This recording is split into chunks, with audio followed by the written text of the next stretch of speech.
Are you feeling overwhelmed and uncertain about how to scale your business sustainably?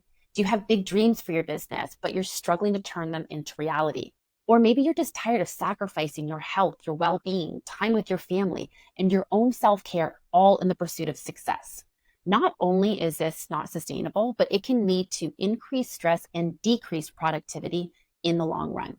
Don't let the chaos of running a business hold you back any longer. Join our 12-month Real Women, Real Business Mastery program and start building the business of your dream with clarity and confidence. If you're ready to achieve six-figure plus revenue growth, rediscover your passion for your business, and say goodbye to overwork, then let's chat. Book a free business planning session at aboutShaunaLynn.com/plan. Check out the link in the show notes.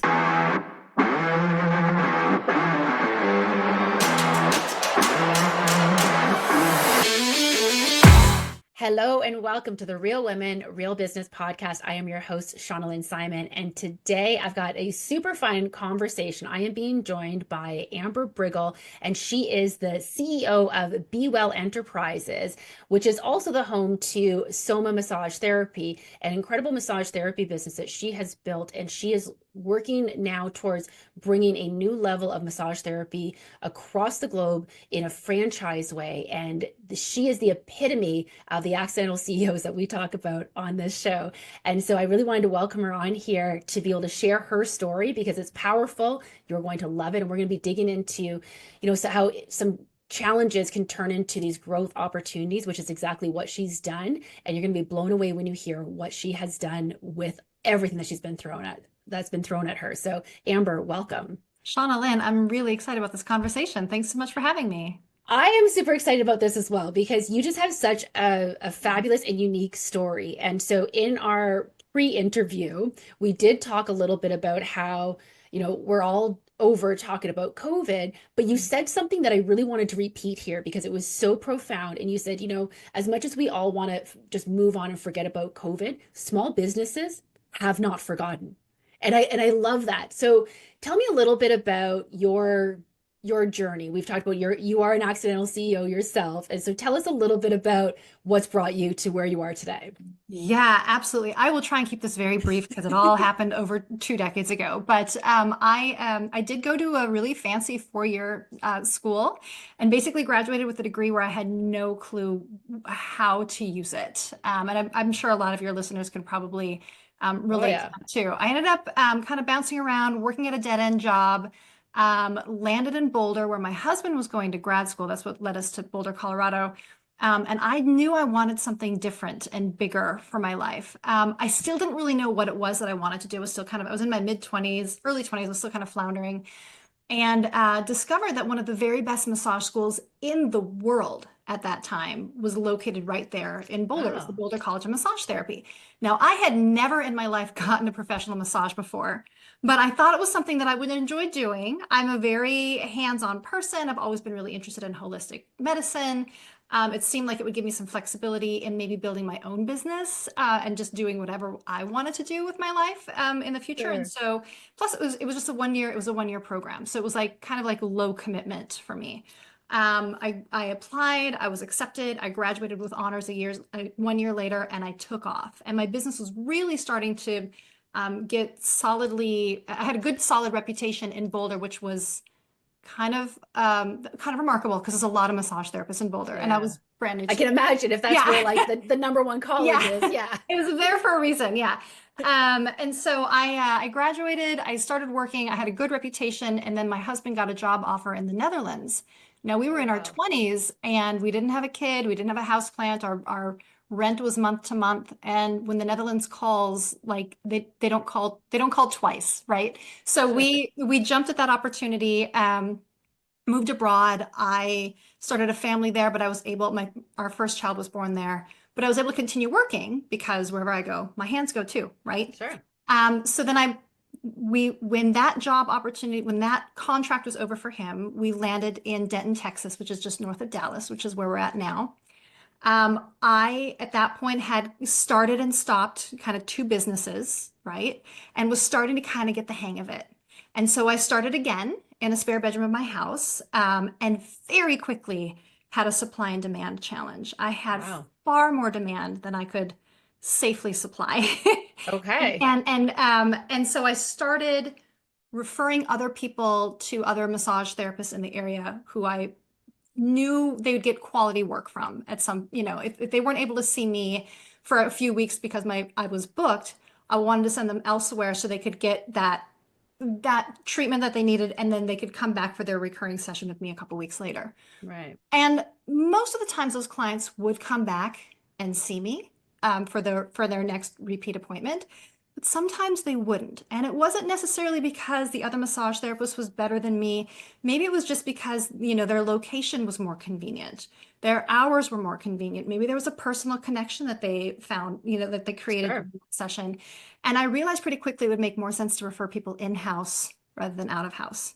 So I saw the need, and I, did all the things that a person needs to do when they're starting their own business. I got, an EIN, and I got an LLC, and I got the website, and I hired a massage therapist whose work was similar enough to mine that on my busiest days, which was all of my days, I could refer my clients to her. So it'd be a seamless sort of transition, and then vice versa. Well, Sure. then she got busy, and then things just kind of grew from there. So after about a year and a half of that, I moved my business out of the spare bedroom of my home into a brick and mortar. Very difficult location to find. I do not recommend this location to an actual like maybe if it's like you're out of you're working out of the house on a day and you're doing your computer work, like you could do that. But if you've got people coming to you to give you money, probably not the best location. However, Okay. because we were by appointment only, we didn't do any walk-ins. We're by appointment only, and we do charge for cancellations. People were committed to finding us. Right.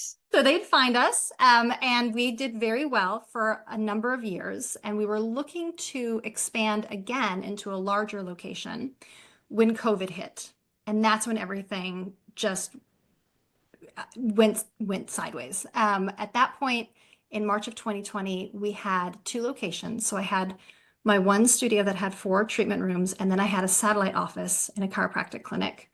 Okay. 2 months later, I was down to one location. The office and the chiropractic clinic had closed. We just had the one location, and the majority of my team had quit. Now, a lot of your listeners, I imagine, are women like us, and I'm sure a lot of them can remember the challenges of trying Mhm. to run a business, start a business, just log into your computer while your kid's school is closed, while there are no after school activities, there's no extracurriculars, there's no play dates, daycares are closed.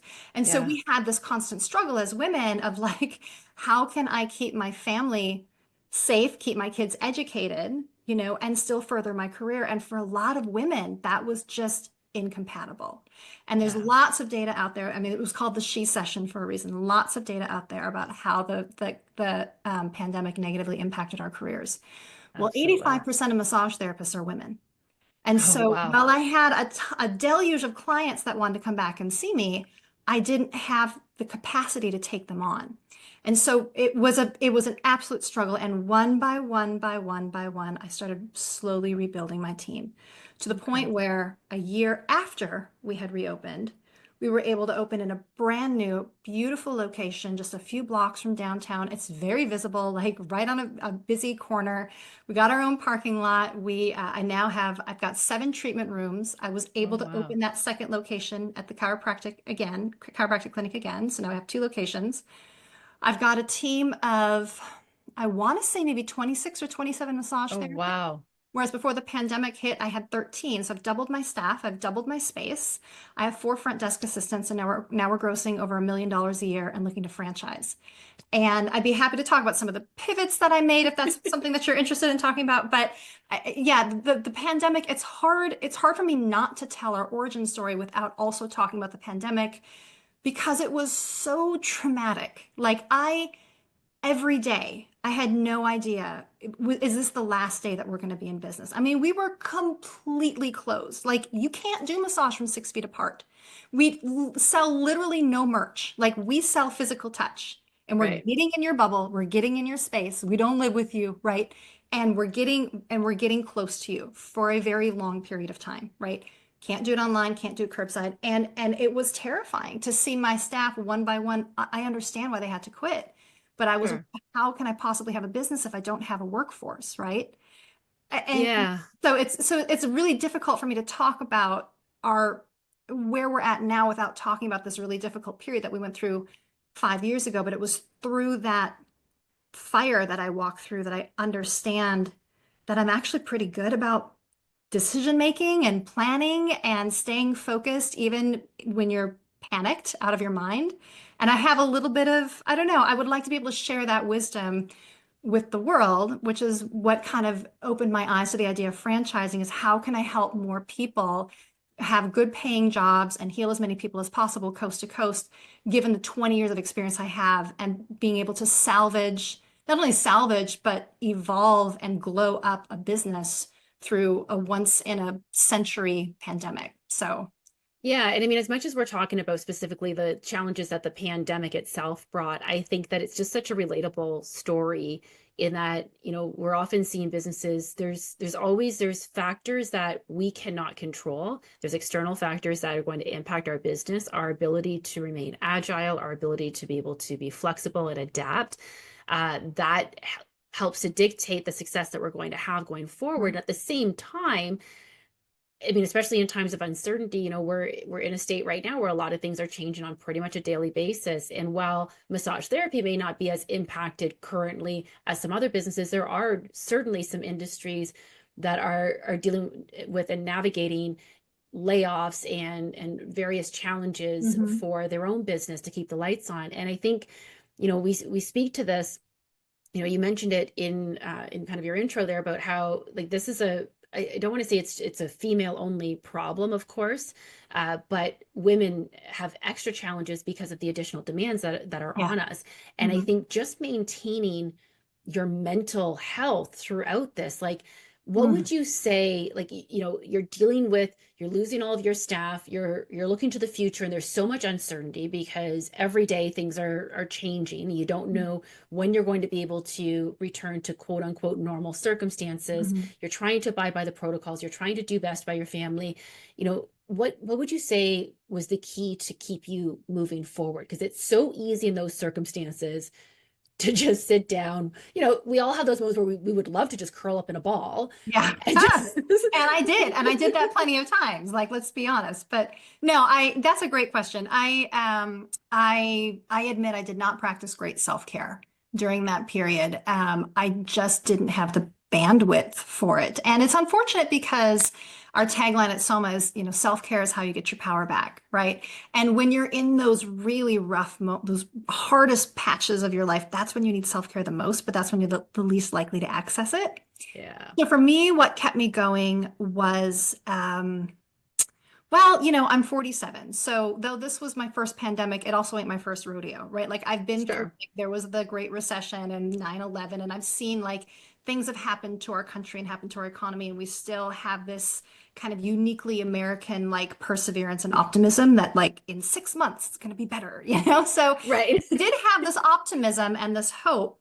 I'm also insanely stubborn, and uh, my business was closed not because of anything I did wrong, right? And I just kept holding on to that. Like my money's Right. dwindling, but I haven't done anything wrong. I didn't make a bad ethical decision. I didn't make a bad financial decision. I didn't make a bad legal decision. I didn't make a bad HR decision. This is out of my control. And so what can I control, right? So Yes. I would just kind of reframe it that way. And so what I did is I gave myself a project. I'm very type A. I need to have something to do. And so I created a virtual massage studio, which I know sounds crazy because I just said you can't do massage online, and you can't. But I recognize that there were uh, billions of people around the world who were stuck at home, doom scrolling on their cell phones all day long. Where's the cure? When are we going to open again? When's my job coming back? Da, da, da. Where can I find toilet paper? Just like scrolling all day long, right? And what a great opportunity for me to get in front of them and educate them on massage as medicine, massage as Sure. part of your wellness routine, massage as self-care. And I would put together these series of self-care videos. So it helped me because I'd have to put on pants and makeup every day. That was when you're in it, like that's Mm-hmm. hard to do, right? Put Absolutely. on pants and makeup, and I would frame my camera and I'd get my ring light out and I'd say, okay, you know what I've been dealing with? I can't seem to unclench my jaw. So let's work on this together. And I would walk people through stretches and exercises and mindfulness activities to just relax their jaw. We'd work on our breath. We would do like DIY reflexology because remember, we couldn't touch our faces, but everyone had sinus congestion because it was the Sure. smoking and your allergies were driving you crazy. So we teach you how to like decongest your Right. sinuses by touching your feet, right? And people started following this because they would it gave them some hope. It gave them something to do. It helped me educate, like I said, the whole world on massage as medicine, and that gave me a sense of purpose. Though I wasn't making money off of these videos, I felt like I was still working on my business, and it still gave me Sure. something to do until we got to the point where I could start hiring people and bringing clients back in again. I was still working on my business, even if there was no revenue coming in. And that gave me some sense of hope and just a thing to do. It just gave me something to do every day. Yeah. We'll be right back after this quick message. This episode of the Real Women, Real Business podcast is brought to you by, well, potentially you. Do you provide tools, resources, or services that help female entrepreneurs master the basics, stop the burnout, and build their legacy? Our rapidly growing community of passion-driven boss ladies is looking for solutions that make their lives easier. With 30% month-over-month growth, we're creating a movement of entrepreneurs who believe in solid strategy, intentional growth, and sustainable passion. Visit aboutShaunaLynn.com/partner to learn about our limited partnership opportunities. And welcome back to the Real Women, Real Business podcast. Well, even as much as we talk about you can't pay the bills with exposure, you can't pay the bills with hope, but at the same time, you are building exposure, you're building your credibility, you're building your expertise. And what I love about what you were talking about there is so key when it comes to bringing people into your business. Here's the thing. I come from a home staging background. I work with a lot of home stagers. And if I see one more home stager post on social media about decluttering tips, I'm going to lose my mind because no offense, if you're listening to this and you're a home stager, stop with the decluttering tips. Unless it is something that is absolutely going to revolutionize the way that we declutter, Condo's already got it all covered. So stop it. So what you're talking about though is you're covering things that no one else is talking about. And that's the key is if you're going to be on social media, if you're going to be sharing a message, if you're going to be leading through education, which I love building your business through education. I think that that's, such a smart way to do it, but you've got to teach people something they don't already know and teach them something they can't just easily Google. So especially in your case, you're physically showing them how to do something. That is key as well. When you can actually like demonstrate it, Yep. those do really, really well Yeah. online and help to, again, like you've got your credibility, you've got your expertise, you've got your exposure. So now when you want to get some, say, media exposure, you can easily say, well, check out all these videos that I've done. Right. This is Yeah. what I look like on camera. This is how I Yeah. speak on camera. These are the types of things that I can teach people. And you could Mhm. go to any media outlet and say, I've got these 6 things, my top 6 tips for whatever. And I guarantee they're going to look and say, well, no one else is talking about this stuff. Yes, this is a Right. brand new topic. And Mhm. that's key. You are finding a new topic.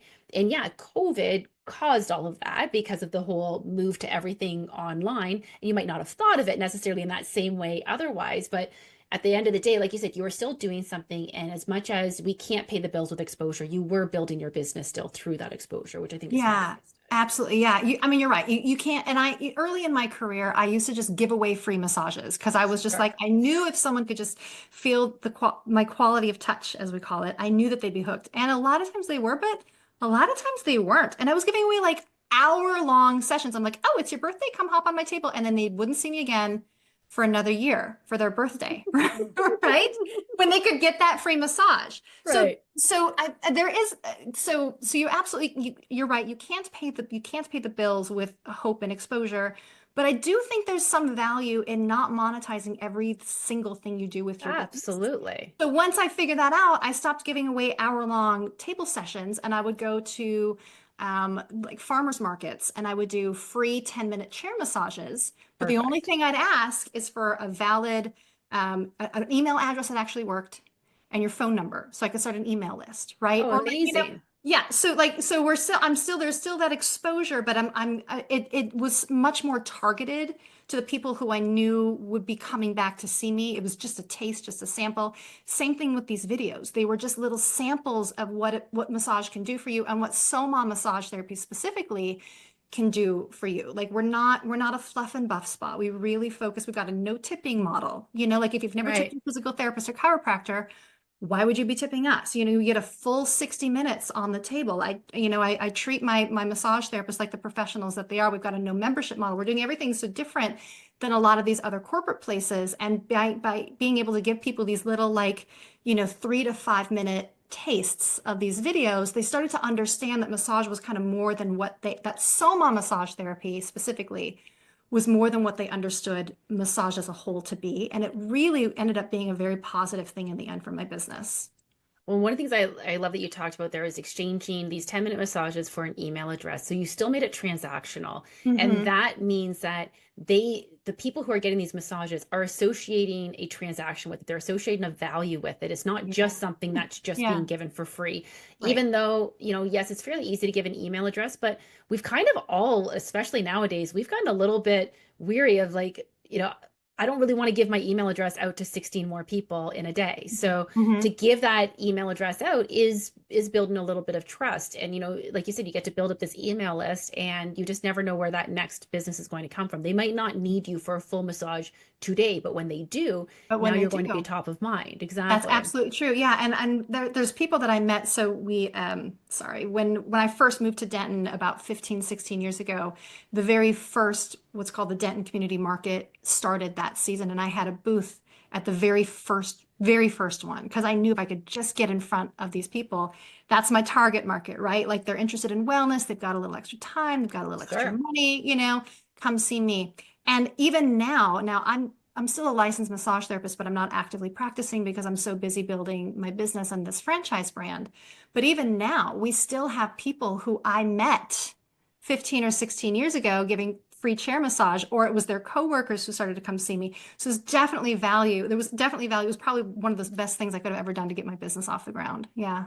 Thank you. And thank you for sharing that because I think that is so important that, a lot of times people are trying to come up with this unique hook to get people onto their email address, or they're simply adding people because they met them at a networking event and they're just adding them on, which I'm not saying Mhm. you can't do that. I'm just saying that you're going to create a deeper connection Mhm. if they've got something to actually associate it with, as something Yeah. that's tangible. And in that case, that's Mhm. exactly what you're doing. So, Absolutely.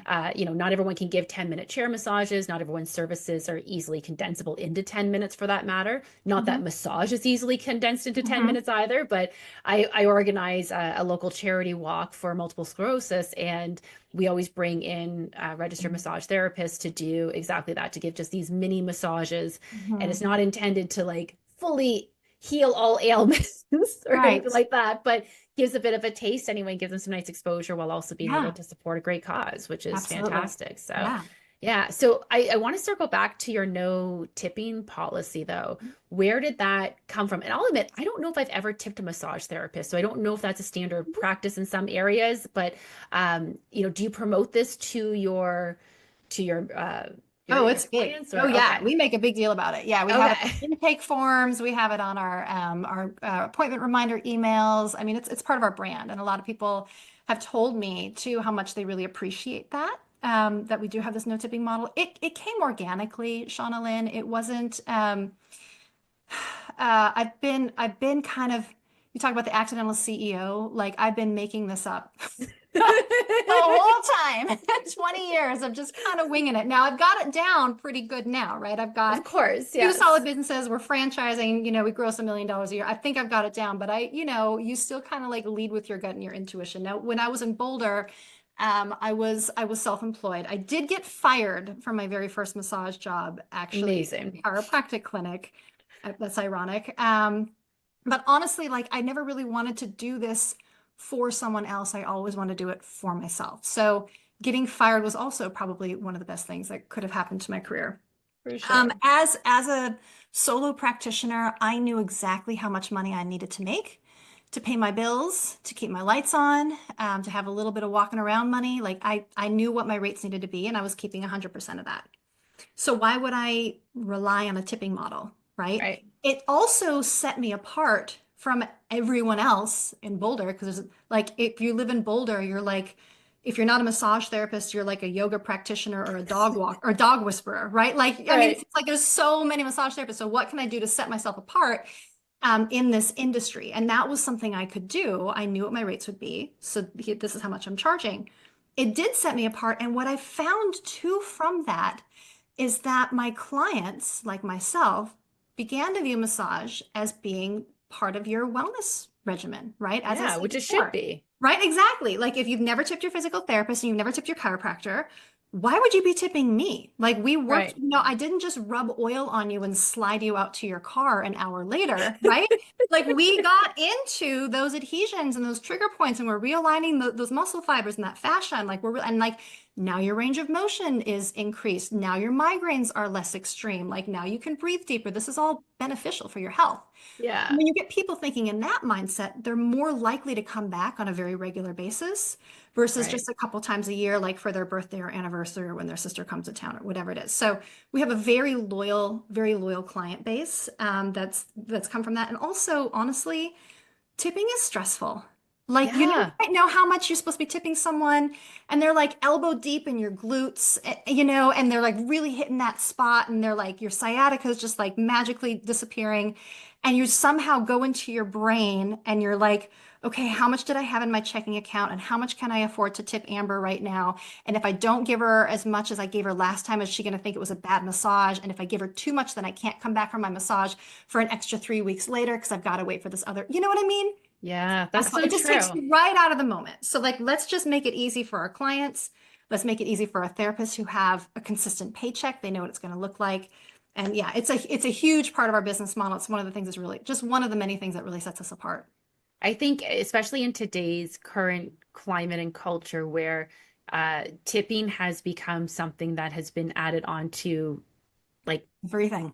everything, things that Everything. you never expected. And I come from a hospitality background as well. I worked for 15 years as a bartender and Mhm. I lived off of my tips. And I've often defended the practice of tipping in that I go above and beyond for the guests that would come into my bar, and I appreciated being rewarded for that as much as it wasn't necessarily expected. It was always very much appreciated. Right. Yeah. And so, and I would say, like, I definitely stand out from the person down the street who's just like, here's some wings and a beer and see you later. I was working at Mhm. a high-end martini bar.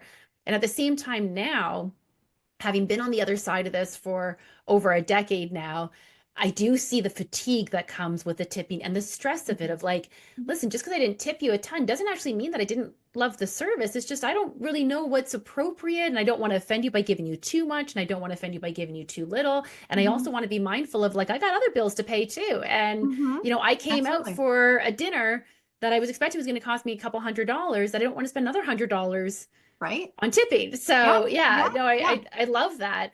And so and what I find interesting about this is not only is it a big part of your culture, but you're also able to attract and retain Oh yeah. valuable staff members. Absolutely. Oh And yeah.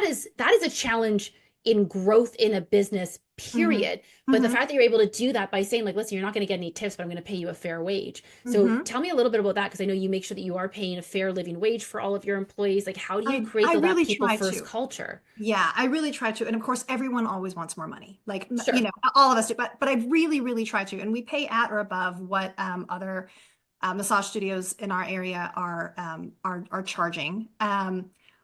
If you want to, payroll is my biggest expense, and it should be, right? If Hmm. you want to have a quality business, you got to have quality people, and that means you got to treat them well. So, For like, I sure. don't ride their ass if they, call out sick. Like, I'm gonna believe that they're really sick, and I don't want you coming into work and spreading your germs Sure. if Yeah. you're really sick, right? Like, Yeah. if you need me to change your schedule because your school schedule or your kid's schedule changed, like, let's talk about that. Let's sit down together. I try, as I said, try to pay my team a fair living wage, give them as many hours as they can safely and legally work. And when I'm seeing problems pop up at work, I don't, because I said before, I really, I just trust that everyone's got a good heart until you prove it otherwise, right? I'm never going to Agreed. assume the worst in someone. And Sure. so when I start seeing problems pop up at work, I don't instantly think that this person is trying to, cheat and lie and steal from Soma. I assume that whatever's going on is actually a symptom of something else, right? And that's when we Yeah. sit down and we have a come to Jesus talk. And I'm like, what? Tell me what's going on. Like, as much as you feel comfortable sharing, and what can I do in my scope of practice as your boss to help support you? Do you just need a week off? Do you need a micro loan? Do we need to adjust your schedule? Like, what can we do to support you so that whatever's going on in the background doesn't bleed into work? And when you kind of enter into these conversations with a heart, and when you're not chasing the bottom line, but you're caring for people, you're caring for the people that build your business. And I've always seen my job, whether it's a massage therapist, a business owner, or now a CEO, it's my job to care for people. And if I'm constantly chasing the bottom line and always entering into every situation with this scarcity mindset, then I'm going to be making rash decisions that only serve one purpose, which is money, right? And you can't, and that's just not sustainable. If you want to have, as I said, a quality business, you need to take care of the people that run that business. And that's my massage therapists and that's my clients. They always come first before any other decisions are made. That is so beautiful. And I really hope that everyone who's listening really listen to that. Rewind it if you need to. Like, let's go back a little bit because it's so incredibly valuable and important what you're talking about there. Leading with questions, leading with curiosity, leading with that benefit of the doubt that, Mhm. I think that it's so easy when we're building these businesses, we're so invested in it. And listen, no one is ever going to love your business as much as you do. I don't care how invested they are in your business and how passionate they are and how great of an employee they are or whatever. They will never love it the way that you do.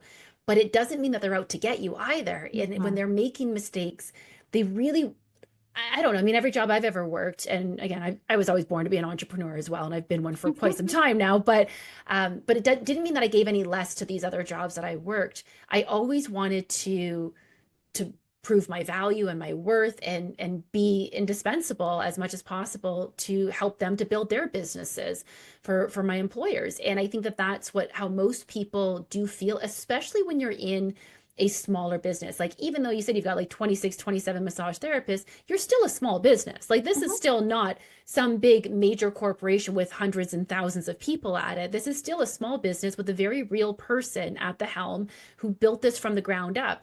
And so you can build these very human and organic and authentic relationships with them. And most of them are not going to be out to get you. And you might get Mhm. the odd bad seed in there, and it happens. And it happens, and I'm able to kind of spot it fairly quickly. I mean, but you have those conversations, what's going on, and you dig a little deeper and you dig a little deeper. And if you just kind of come to an impasse, then you really need to make some really tough decisions. But Yeah. if you're always thinking that people are out to get you, like that is no way to, what a toxic way to live your life. Like Yes. that's not good for your heart. It's not good for your health. It's not good for your work culture.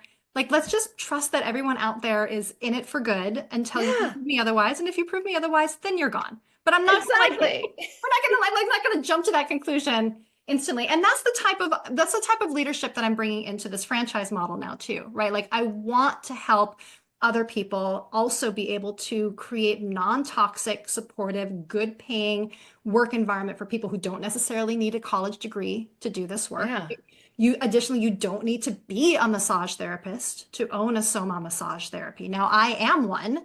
but it's not a requirement. Similar to, like, if you want to, I don't know, open a coffee, I don't know, name a coffee place that's not a Starbucks, like one of those other ones. Or Yeah, like, well, in Canada we have yeah, Tim Hortons. there Yeah, you go, that's Tim and Hortons, those are all franchised. right. Subways are If you all want to, franchised. right, so Like, someone who wants to open a Tim Hortons, like, they didn't need to know how to make a donut or a cup of coffee. Like, exactly. they teach you, and like, you don't need to know how to do a massage. You just need to know how to run a massage business, right? Right. And so that's what I'm trying to bring, this sort of like servant leadership model to this franchise model as well, and really open, make not only make wellness accessible to people coast to coast, but make wealth accessible for any of our franchisees and for your listeners too. Please know, like, if you're interested in franchising, absolutely, come reach out to me. We can talk. But if this isn't for you and you maybe know someone who for this might be a perfect fit. Maybe they're on to their second or third career. They're interested in wellness. They're a hard worker. They can solve problems in real time. They're creative. Maybe this would be a perfect fit for them. And if you end up sending someone my way who then later becomes a franchisee, we're offering a referral bonus of either $1,000 cash or a year of free massages. Like, can't lose Amazing. either way. So Yeah, yeah, exactly. yeah, yeah. And what I love is that, you've found a business model that not only works but sets you apart. And this is the key. If you are going to try to franchise something, there's a reason why, Tim Hortons and Subway and all these places that are franchise places, they are unique. They are set apart from someone else. And Yeah. it's a lot to like to do the Starbucks model where you're opening up all those coffee shops yourself. How many coffee shops have they closed down over the years as well? Because there's a lot that you can only have your hands in so many places. But when you Mhm. franchise it, it allows someone to become a business owner, but based on a model that is going to work and not just work. You're not just this average massage therapy place. You are a very unique model. And I think that's why I really see this working for you. But I would imagine it wasn't an easy decision to come to of like, I'm going to just franchise massage therapy. So tell us about how you got to that decision. Yeah, I mean, it wasn't an easy decision and it was an easy decision. So Sure. I it was an easy decision because I've seen, as I said, the success that we've experienced through and post COVID when many businesses, especially businesses that employ primarily women, did not make it. Full Right. stop. Like, and those business owners didn't do anything wrong. They just got screwed. They just did. And Mhm. for me to have a high touch business that doesn't sell any merch and employs primarily women and make it through the pandemic and have now a $1 million plus industry, like that's remarkable. And so it Yeah. was an easy decision to think about franchising because again, we talked about all the things some of the things that make Soma different from our competition. And a lot of that is because I want to make wellness accessible to people. You don't have to be a member. Our price point isn't insane, right? I want to make this accessible. But again, I want to make wealth accessible to massage therapists, to franchise owners, to the front desk administrators. Everyone's going to get paid a fair living wage and be part of a really fast growing, exciting brand. Like I want to have that servant's heart in everything I do, and I want to make this business as big as I can to serve as many people in as many ways that I possibly can. It also wasn't an easy decision. How do you maintain the quality of your brand when it's so big, right? Sure. How do you make sure that you are supporting your franchisees? Now, I'm in the Dallas area. If I have a franchise owner in Canada, in Portland, Oregon, in Tallahassee, Florida, like I can't just pop in and see them. Right. So how do you maintain the brand, the thing that made the brand so unique, right? I learned yeah, sorry, let me back up. I want to make sure I want to make sure that I'm supporting anyone who owns a Soma franchise because it's a big investment, right? You are investing in your future. For some people, it's their life savings on the line, right? Like Of I have a course. commitment to make sure that we're doing it right. And I know until previously, I knew nothing about franchising. I knew everything about massage, but I'm starting a brand new business with this franchise Right. entity. So I made sure I vetted several different franchise coaches. I wanted to make sure that I landed in the right place. And I'm now with, his name is Rick Grossman. He's the franchise Bible coach. You can buy his book and listen to his podcast as well. He's been fantastic. He and his whole team have been fantastic, Good. walking me through this and making it so that we can duplicate the Soma massage therapy model anywhere. I went through this really intense, like 9 month boot camp with them, where I extracted everything in my brain from the past 20 plus years and put it on paper. And we have Right. like written policies and written procedures and written protocols. And when we enter into a relationship with a franchisee, we don't sell franchises like I can sell a massage. We award them. We're looking for someone who really resonates with this sort of model because we want to make sure that they that they can uphold our brand standards. And when they go, if we have a cowboy and they go off script, there's ways to, what we call cure that. And if they can't, then you terminate the contract because it's again, I'm in it for the people and not in it for the money. And Of course. if they're cheapening the brand and not adhering to our, our values and our ethics, then it's better to cut them off than have them stick Yeah, around. I mean, there's no value for you as the franchise owner and the, franchise corporate essentially if your brand is being tarnished. Like Oh yeah. it's Hmm. not worth the money that you quote unquote make selling a franchise isn't really making you money. Like that's not I mean, not to say that it's not making you money, but what I mean is that like it's not as though like you're just gonna run to the bank with it, set it and forget it basically, and not worry about Right. them, and just like I've got this money, I don't need any further money. I don't need Mhm. any, again, it's not even about the money, but it is about further money because you can't build the brand. You can't get the next franchisee if they're Right. like, well, we had a Soma massage where in my area and whew, they were like bottom of the barrel for massage therapy. So like, Right. so they're not coming, you're not Right. So building the then they're not going to go to the franchise. next Soma. Yeah. I mean, and yeah, Right. so like, and you're right. Like, it's not about money, but Shauna Lynn, like, I also have a mortgage to pay. Like, it Sure. is Yeah. about money, right? Like, we need money to pay the bills. I actually really like money. I like it Yeah. a lot, right? But that's not my North Star. Like, what's Right. guiding me is making sure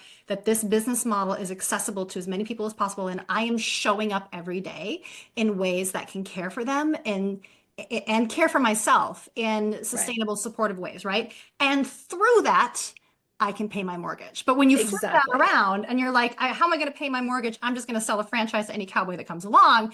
That's not sustainable. That does tank the brand and that does tank the customer experience.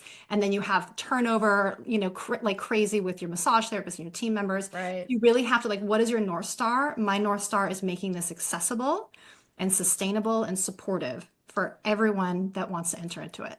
I love how you framed that because it's so perfect about like if you're leading with money, you're setting yourself up for disaster, but that doesn't Hmm. necessarily mean that you're not trying to make money. We're all trying to Right. make money. Like I just did a social media post on this like a couple weeks ago. Like we're trying to make money. Yeah. And I'm I not going to really like apologize money. for I it. Yeah, like money a lot. Yeah. same. But But as women, we're kind of taught to not be that comfortable with it. sure. And Yeah. women like myself, like you and other guests that have had on the show are trying to change that conversation of like, listen, you're in the business to make money. And if you're not, you're running a charity. And Hmm. what's the point of doing that? I had Michelle Williams on my podcast a couple months ago. She's a profitability coach, and she was talking about when she was running an interior design business, she realized she was actually losing money to the point where she was essentially paying to serve her clients. Well, that's not a Mm, business, you right. know? And It's it's not one sustainable. thing, like, don't get me wrong, if you've made some bad financial decisions and you're kind of, paying a little bit of a price for that, that's, different thing to navigate. But overall, your business should pay your bills. And yes, it Hmm. takes time to build up to the point where you are profitable. And Hmm. there's, you're going to spend a little bit of time in the trenches, of course. But at the end of the day, your goal of starting a business is to make money. So your commitment to ensuring that every Soma Massage Therapy is making money, Yeah. that in turn supports you, Yep. your business goals, your mortgage payments, all Yep. the things like Yep. there's, 100%. and Yeah. frankly, I don't think I want to work with a franchise owner or franchise corporation that isn't in business to make money because I want to know that they're going to be around for me still. If you're Hmm. not in business to Hmm. make money, then what's going to happen if you run out of money? Where does that leave Right. me? Yep. Absolutely. 100%. So now, why would someone start or like buy into your franchise as opposed to starting their own massage therapy business? And I know you've kind of Yeah. answered this, but I really want to like lay it out for people Yeah. here because Yeah. yeah, Yeah. an understandable question. It's a very good question. If you had a chunk of money and you wanted to start your own business, why not start your own business? Why pay a franchise 6% of your gross royalties every month? Like, why would you do? Well, let me tell you, I have 20 years of bad mistakes under my belt that you don't have to make now, right? Like, Yeah. I've got, I don't have all the answers, but I have seen an awful lot, Right. including a global pandemic, including getting fired from my job, and including getting almost sued, include like I've seen all these, I've seen it all. And so the benefit of buying into a franchise model is that you are not doing any of this alone. Whether you franchise with Soma Massage Therapy, and I hope that some of your listeners do, or whether you find another franchise, maybe it's home health care, maybe it's Tim Hortons, I don't know, maybe it's something else, right? But you have the support of fellow franchisees who are in the trenches, seeing it every day, are seeing their profit and loss, and they're seeing the trends in the economy and in their communities. You also have the support of corporate, who have literally people on staff who are there, similar that we have at Soma, to answer any questions you have when it comes to marketing, bookkeeping, supply lists, Right. build outs. Like what do I want my studio to look like? Here's a map. We've got it for you. We've got a Right. build out list that goes like down to the freaking paperclip. Like, so now you have a Soma Massage Therapy studio. What do I need to put inside of it? Right? Right. You don't have to do any of this alone. And that is the beauty of franchising, is that you are part, you own your own business, but you're not operating in a silo. And Right. myself, having done this since 2004, being a massage therapist and then being a business owner since 2011, I've seen a lot. And it's my expertise and my background and my history that has led me to having this successful business today. And I want to teach you how to do it too. And I've got, an incredible team at Soma who, as they've continued with me on this journey, they understand that their roles will be evolving into a more corporate model so that they can provide the level of support to our franchisees that they provide through their customer service for our clients, right? So that's, I mean, Right. if you basically, if you have $100,000 to drop on a business, like, are you going to do it by yourself and, let the chips fall where they may? Or do you want to buy into a franchise model and have that support?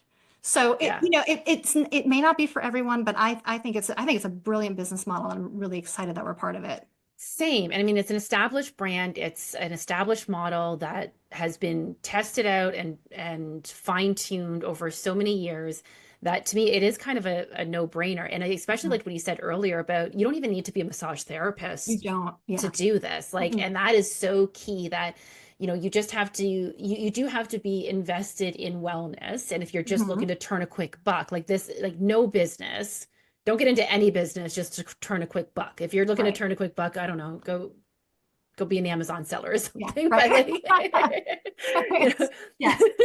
but like if you're looking to build an established business that you can really be proud of, that you can support your community with, that you can support other massage therapists with, I mean, this sounds like it's such a fantastic opportunity. And I love that you're offering this referral bonus because Mhm. frankly, like the best way as any business, whether you're a franchise or not, your best connections are referrals. Someone Mhm. else who's listened to someone else or met someone. I'm constantly my clients are most successful when I hate using the word capitalize, but or They lean leverage, into, but lean they leverage. into Yeah. Hmm. the relationships that they already have, Hmm. not in that super icky way of like, hey, what can you do for me? But just in that authentic way of like, listen, if you don't put it out there, no one's going to know what you're doing. I was Right. working with a client recently. We're making some changes and she's got a brand new business that we're going to be launching for her. It's super exciting. And at first she was kind of afraid to tell people about it. She was afraid someone might steal it. She was afraid some people might look at her like she had three heads. Like there was a lot of imposter syndrome and other fears that were kind of going on there. But as she started telling people, the magic that happens when you start telling people about Yeah. things, all of a sudden, like someone knows someone who knows someone Yep. else, and like that chain of networks. So you're offering this referral bonus is such a great strategy as Thanks. well for building a business because it's fantastic. And like, listen, if you're listening to this episode, you're like, I can make a quick $1,000 here, like, Or a year of free massages, or a right? year of free Who would have massage. thought Like, I mean, that? come Right. on, like, Yeah. Who do you know? And you're right. You do not have to be a massage therapist to do this. You need to be a massage therapist to be a massage therapist, but you don't need to be a sure. massage therapist to own a business. And this is a business. And let me just say too, another great perk about owning a Soma Massage Therapy is I'm on those massage tables every week. Because wouldn't you? Ooh, I of mean, wouldn't course, you? yeah, Like, I mean, it's high stress. I mean, but it's also, I admit a little bit of quality control. I want to know, obviously our massage therapists are good. of Obviously they're course. working with us, but like, I didn't know that the table in room 5 was so creaky until I got on the table because Ooh, no one told me. So now we have a new massage table in room 5. So it's a little bit of quality control. Anyway, Definitely lots of perks of owning a Soma Massage Therapy. Come find me. We're at mysomamassage.com. Amazing. Yeah. Thank you so much. And I love what you're saying though about the creaky table. We had a company vehicle that I very rarely drove. And so every time I would get in, I would be like, guys, I didn't know that this was going on here. Like, why isn't anyone telling me? And so I just Okay. basically made it a point to drive that vehicle Yeah. once a month, even if I didn't actually need to drive the vehicle Mm-hmm. for work, Quality because control. it was Yep. quality control. Yeah, Yep. absolutely. Yep. And I would show up on projects with my staff, not because I thought they were doing anything wrong, but just, where are we at on things? Uh-huh. And are there opportunities for us to grow as a company and as a Yeah. business? So Yeah. I love that. Yeah, it's a great way to support your employees. It's a great way to support yourself, your own self-care, as well as Mm-hmm. quality control. So win, win, win. Absolutely. Yeah. Absolutely. Amazing. Well, listen, if there's someone listening to this episode today and you want them to take just one bit of advice, you shared so many valuable nuggets today, but if there's just one piece that they take away from all of this on their entrepreneurial journey, what would that be? Yeah. I think it goes back to setting your priorities so that people come first, I right? love that. The money will come. Do what you love, and the rest will fall into place. But when you're in this scarcity mindset and you're always worried about how am I going to pay the next bill? How am I going to attract the next client? Da, da, da, da, da, da, da, da, da, and you have this like weird like mental game of chess where you're always worst case scenario, you're always chasing the money. You've lost track of who Yeah. you are, why you started this business. You started whatever it is that you're doing, you started this business because you want to help people and you've got a passion for doing this thing that you're doing. So put that first and put your people first, and everything else will fall into place. Just always do the right thing for the people who support your business, and they in turn will support your business. I love it. Thank you. That is a perfect way to end this as well. So thank you so much, Amber, for sharing your story today, for being so open and honest with about everything that you have navigated over the years, and for helping to inspire our listeners today. Thank you. Thank you, Shauna Lynn. This was a real joy. Thank you so much. Thank you. So, listen, if you are listening to this episode today, of course, don't forget to subscribe on your favorite podcast platform. Leave us a review wherever you get your podcast. And remember, the best way to support not only this podcast, but your fellow female entrepreneurs is to share this episode with someone that you know can benefit from it. Maybe it's someone who's considering getting into a franchise themselves. Maybe they're thinking about franchising their own business. Maybe they're a massage therapist who could use a little bit of support. Maybe it's someone who might be a great Soma Massage Therapy franchisee. Whatever the case may be, again, support your fellow female entrepreneurs by sharing this episode with them. And until next time, keep thriving.